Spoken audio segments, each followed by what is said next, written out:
Hello, Gateway Church. It's great to be able to share with you about our new series in Revelation today. Many of you will know that in 2020, really at the beginning of the whole coronavirus lockdown thing, we preached through Revelation 1 to 11. And I think it was a really important and pertinent book of the Bible to be looking at, not because we think the end is nigh necessarily, but because there are many factors that are closer in our thinking now to what is addressed in Revelation, a book that deals with sickness and plagues and war and discomfort. And so it's really, really relevant to us. Well, most of you will know that we're about to start a second half of Revelation. But before we do, I thought it would be really, really helpful to try and recap Revelation so far. Just briefly to give us some reminders so we can reorientate ourselves as we go back into the book. So I want to do three things thinking about Revelation 1 to 11, our first series from last year. I want to give us some quick reminders about how we read Revelation, really briefly, some reminders of what we talked about last time. Secondly, I want to give us a simple outline or structure for you to understand what's going on. And we'll look at that in some detail. And then finally, very briefly, just to explore the meaning, perhaps what we begin to learn from Revelation. So firstly then, some reminders. Number one, whenever we come to read the Bible, it's important to think about what the genre is of the literature we're reading. What type of writing is it? Well, the genre here is apocalyptic, not a genre that we are really used to. It has lots of wild, explosive imagery, conveying really big ideas. It's powerful, but it can be confusing to us because we're not used to it. What always makes me laugh is that in the Gospels, whenever Jesus speaks apocalyptic, using apocalyptic imagery, that kind of literature, the disciples seem to totally understand what he's going on, and we have no clue. But when Jesus speaks in really clear parables that we can understand, his disciples seem confused. So clearly they had a different culture to us. But it's important to remember that apocalypsis, the word, Revelation, the title, if you like, of this book, which is where we get the idea apocalyptic literature. It means unveiling, it means making clear. So although it can be hard to understand, I think that with a bit of effort, it can make clear to us things that are going on in the spiritual realm. It's also a letter, it's got letters in it, and it's a prophecy. It's got prophetic stuff going on. So secondly then, who's the audience? Well, the audience is Jesus speaking to an angel, speaking to John, and John getting the visions, and then he's speaking to these 7 churches in Asia. Quite likely John, exiled on Patmos, can see the 7 churches in the ark, and so they are really representative. They're real churches, but representative of all of the churches. If you like, it's a letter to Jesus to the 7 churches, but to all churches, and to all churches for all time, because it's part of our canon of Scripture, and so we are included. We are recipients, if you like. What's the setting? The setting is the Roman Empire. And of course, I think most people would agree there are many elements in the book of Revelation that were about the immediate setting. The letters would be an obvious example of that. Most people would agree that the end of Revelation is about future events. The conflict comes as about what happens in between, how much is then and how much is future. But nonetheless, it's set in the Roman Empire, Greco-Roman and Jewish culture all involved. So why should we study this? Well, I think this book gives us a great description and understanding and great faith about God's glorious plan. Although things are tough, although things seem challenging, that God has a plan. It is both the challenge that the church now needs and the encouragement that we need as well. So let me give us a brief outline of the first half of Revelation, Revelation 1 to 11. Well, Revelation is based around sevens. 7 in Jewish literature gives the idea of completion, a complete idea. And what have we got then? Basically, we've got 7 letters towards the beginning, letters to those 7 churches. We've got 7 seals, not the kind of seal that swims in the sea and goes RR, that would be crazy, but this kind of seal, a scroll which is seals. If you imagine like a king sealing a scroll so it can't be opened, we've got 7 seals, and then we've got 7 trumpets. I don't have 7 trumpets, just 1 here for you, but this is a trumpet. So 7 letters, 7 seals, and 7 trumpets. That's the basic structure. But around this, there are 4 visions or kind of interludes that happen. So the first one is a vision of Jesus in all his glory, kind of scary, but also encouraging. Jesus comes as the Son of Man. Then the letters, and then we have another vision or interlude, and it is a vision of heaven. Worship is happening in heaven, and it's amazing, but there's also a tension there, which we'll look at in a minute. And then the third one after the seals, the third vision that we get, is a vision of God's people.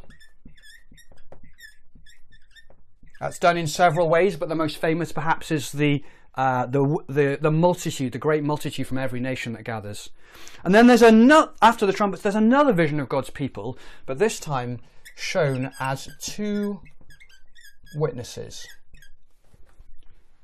Now, if you can grasp this, I think it really helps us to understand what is going on in Revelation. 7 letters, 7 seals, and 7 trumpets, and around them, various visions. A vision of Jesus, of heaven, of God's people, and of the 2 witnesses. So let's just take a moment to look in a little bit more detail then, following this structure, what is going on. So Revelation opens with a message from Jesus to John, delivered by an angel. There's a few people involved, to give to these churches. And what is the message? If I was to summarize it, I might say something like this. This is quite simple, but Jesus is saying to the churches, I love you, I've freed you, and you need to hold on. I love you, I've freed you, and you need to hold on, because I've got a plan in place, and I will return to see that plan completed. And then there's this vision of Jesus in chapter 2 of Revelation. Jesus is speaking and walking among the churches, and he looks pretty scary. He looks a lot like the Old Testament descriptions of God, Yahweh himself. He's got fiery eyes that can see our motives. He's got bronze feet, like the statue in Daniel that talk about his unbreakable kingdom. He's got a sword in his mouth to speak the truth, and he's got a radiant, glorious face.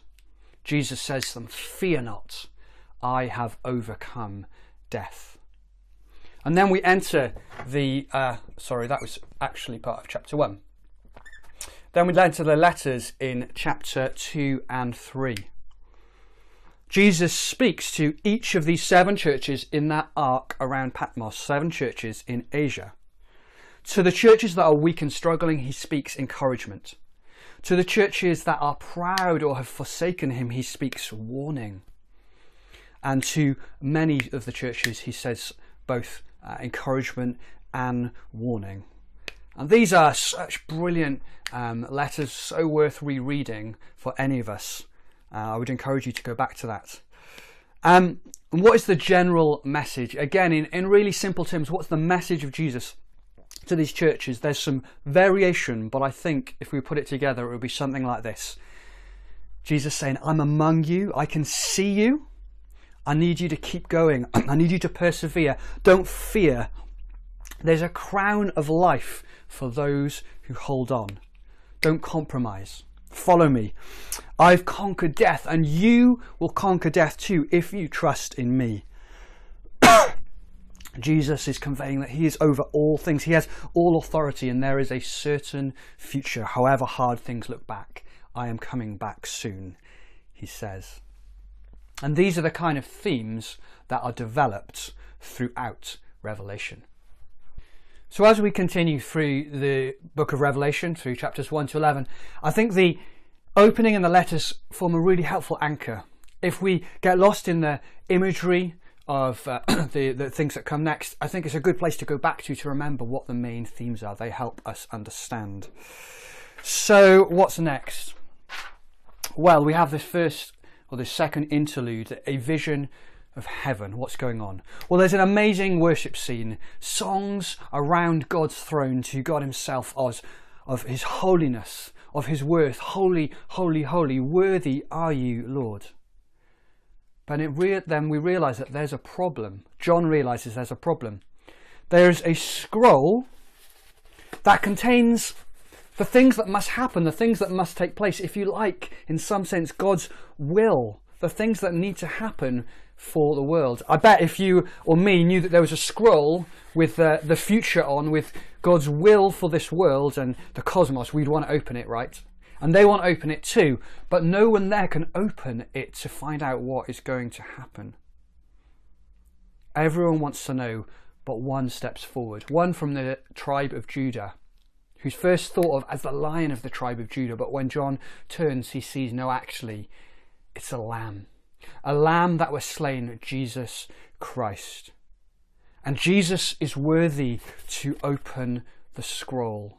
And there's rejoicing and there's worship, and we're set off into the next section, the 7 seals, which is chapters 6 to 8, thereabouts. And these 7 seals get opened gradually, and we'll see what happens now. So as each seal is opened, things begin to happen on earth. Things that are consequences of people rejecting God. God's passive judgment, we could almost say. Difficult thing to get our heads around. God allowing humanity to live in the way that we choose. And we see that particularly in the first 4. The horsemen of the apocalypse, they're sometimes known as. There's a white horse representing the military leaders of the time, where nation rises up against nation. There's a red horse that represents the bloodshed from when wars start.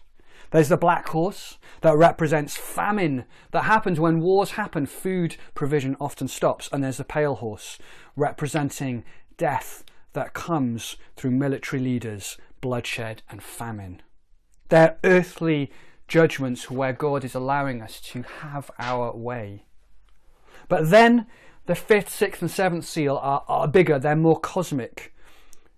They are kind of universal events, spiritual events that we see happening. We see the 5th seal, the soul of the martyr, as this seal is taken off. The souls of the martyrs, the slain Christians who've been killed for their faith, are crying out for justice to God. But Jesus, the Lamb, says, wait, we're going to be patient. And then it's all crescendoing to a climax of the 6th seal, and there's an earthquake happening, announcing the arrival of the end. There's these cataclysmic events. Fear falls on the whole universe, and we wonder, what is Jesus going to do? And then it's interrupted. We don't get to the 7th seal. We don't get to see. We're sent off into the next interlude. The next interlude about God's people. Now, this interlude is almost answering the question, what will happen to God's people? While these seals are going on, while there's wars, what is going to happen to God's people? It's like someone is saying, but what about us, Lord? And the answer comes in 2 visions. The first is 144,000. It's a bit like a spiritual army census of the tribes of Israel. And there's much that we could say about that, but perhaps it's a reminder of the spiritual battle that the church is engaged in. Nothing to do with war or fighting, but a spiritual battle against evil. The second vision is a famous great multitude, a crowd from every nation, and they've gone through suffering and tribulation. So in a sense, it's saying that, yes, we will suffer through these difficult things as well. We will suffer through viruses and wars and plagues. But this great crowd have stayed loyal to Jesus, and now they are protected and enjoying rest with God. We get a glimpse here of the end of Revelation, a glimpse of that rest for God's people and ultimate protection. We go back to the 7th seal after that vision. Jesus, the Lamb, opens the last seal so that the scroll can be opened, and there is silence in heaven for half an hour, it says. This is a sign for the angels and the heavenly beings that they need to give the trumpet calls to the universe. What are the trumpet calls? Well, these 7 trumpet calls are warnings to repent and turn back to God. In the Bible, trumpet calls are generally about war and worship, and we'll look at those in the life group video in a moment. So what happens in chapters 8 to 9 with these 7 trumpets. Again, the first 4, just like the seals, I think are more earthly events. They are awful things that are happening, natural catastrophe, events that God allows, perhaps to wake up humanity with his trumpet cry to bow down and worship him. Wake up to turn and repent to him. It's also worth noticing that despite these awful things happening, God's judgment and the events, the people that are killed in these events, there's always a restraining. God is not allowing the events or his judgment, however we think of it, to have the full impact. God is holding things back. But the trumpets in 5, 6 and 7 are spiritual realities. They are cosmic battles. There's some crazy scenes that are going on there where demonic armies are attacking, massive battle scenes. It's worth noting that those who put their allegiance in spiritual darkness, in the demons and Satan, are destroyed and tormented by them even as they follow them. Again, catastrophe, death, and battles crescendo. But we don't get to the 7th trumpet. We are taken off again into an interlude. An interlude here of 2 things, an angel and 2 witnesses. So there's this massive angel standing with its feet on land and on sea, reaching to the heavens. I think this is symbolizing the angel at that moment having some kind of authority over the whole universe. And the angel announces there will be no more delay. God is going to put all things right. God is going to bring about justice. He's coming. And then John is asked to eat a scroll. John, just like Ezekiel the prophet, actually, this is a sign, a symbol of John being given a commission to prophesy. He's being made a prophet at that moment. But it's not just for John, it's actually for the church. A commission to prophesy and warn the world that they need to turn back to God. John's then asked to measure the temple. The temple represents the presence of God among his people. And so this, in a sense, it gives us the main theme here. It's God's people that is being talked about. But then 2 witnesses appear. Why 2 witnesses? Well, in Jewish thinking, if something is true and it's happened, then you always need 2 witnesses to say, yeah, this is what happened. Here they're saying, well, this is what is going to happen. And so these 2 witnesses that at times become olive trees and lampstands, mixing metaphors, they warn and prophesy to the people of the earth that they need to turn back to God. After all, we know, don't we, that God's people in the Old Testament were to be a light to the nations. That was the purpose. And in the church today, we have been commissioned to reach every nation with the good news about Jesus. And so that is what their witnesses are doing. But suddenly, as they are witnessing and prophesying, they are killed and left for dead in the streets in a shocking scene. All looks like it's lost. For 3.5 days they are there dead, but are then resurrected. And they're brought to heaven to be with God when finally the 7th trumpet is sound. Jesus is going to return after the 7th trumpet sound. Justice will finally be done. There is worship and celebration in heaven. And I think we can find it hard to get our heads around what worship and celebration when people are going to be judged. And that's hard for us in our culture and our understanding of judgment and justice. And yet here there's a celebration that all will be put right. Not that people are going to be hurt, but that those who have killed God's people will be called to justice. Those who have caused wars and famines will be brought to justice. Massive scenes that are going on here. And there's too much to really go into all of the meaning, but I'll mention a few things. But I hope that you managed to follow along the structure there. The 7 letters, the 7 seals, and the 7 trumpets. And then around them, a vision of Jesus, of heaven, of God's people and God's people through these 2 witnesses. So what could we begin to explore? Well, in the life group video in a minute, I'll give a couple of questions to go a little bit deeper around these main ideas, particularly the seals and the trumpets, and I think some other passages that will help you. But here's a few things from me, thinking about the whole of the first half of Revelation. Firstly, Jesus is speaking the same encouragement and warning to us. We get to hear this. This is Jesus' message to his church. It's a message that tells us to hold on, to trust him, and that he will return to put all things right. And I think we need that message right now. I think we can also know that we are ultimately protected by God. We will go through all of the events that are happening in the world right now, many of which in our country we are protected from, and yet they've been hard. There are things that have happened that have been difficult for us. But we don't need to fear death because ultimately we are protected.